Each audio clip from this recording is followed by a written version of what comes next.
પાલ ખાતે આવેલા અટલ આશ્રમ ખાતે વિશ્વકર્મા ભગવાનની જન્મ જયંતિ લઈને અનોખી ઉજવણી કરાઈ હતી.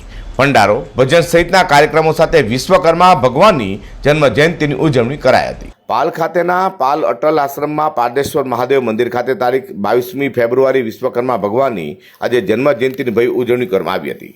દર વર્ષની જેમ આ વર્ષે પણ અટલ આશ્રમ ખાતે વિશ્વકર્મા ભગવાનની જન્મ જયંતિની ઉજવાય છે. 18 વર્ણના ભગવાન વિશ્વકર્માને દરેક પ્રસંગે યાદ કરાતા હોય, જેને લઈને તેઓના જન્મદિવસની ભવ્ય ઉજવણી કરાઈ હતી. અટલ આશ્રમ પારદેશ્વર મહાદેવ વિશ્વકર્મા મંદિર મહંત શ્રી બટુકગીરી બાપુના સાનિધ્યમાં કાર્યક્રમ મનાવવામાં આવ્યો હતો. દેવોના શિલ્પી ભગવાન વિશ્વકર્મા જન્મ જયંતિની એક શોભાયાત્રા પણ યોજાઈ હતી. ઉપરાંત ભંડારાનું આયોજન અને ભજન પણ કરાયું છે. ભગવાન વિશ્વકર્માની પ્રતિમાને કેસર સ્નાનથી આ કાર્યક્રમ પૂર્ણ કરાયો હતો. અટલ આશ્રમના મહંતે વધુ માહિતી આપી હતી. સુંદર અટલ આશ્રમ પારદેશ્વર મહાદેવ વિશ્વકર્મા મંદિર.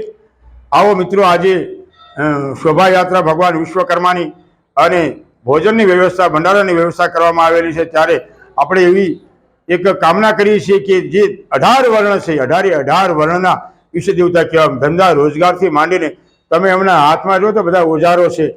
એટલે કહેવાનો મારો એક જ સૂર છે, જ્યારે દેવતાઓને પણ જ્યારે કોઈ બનાવવાનું કાર્ય હોય, કૈલાસથી લઈને લંકાથી લઈને વગેરે, અને દ્વારિકા ભગવાન કૃષ્ણની પણ એ દ્વારિકા બનાવવા માટે પણ વિશ્વકર્મા ઋષિની જરૂર પડેલી. એ વિશ્વકર્મા ઋષિ આપણા બધાના ઈષ્ટદેવ છે.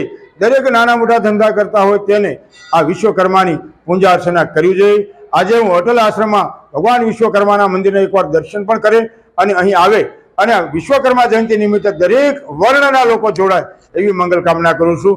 આવો તમારા જીવનમાં, આપણા બધાના જીવનમાં વિશ્વની અંદર સુખ શાંતિ સમૃદ્ધિ ભગવાન વિશ્વકર્મા આપે એવી મંગલ કામના સાથે અટલ આશ્રમ સુરત.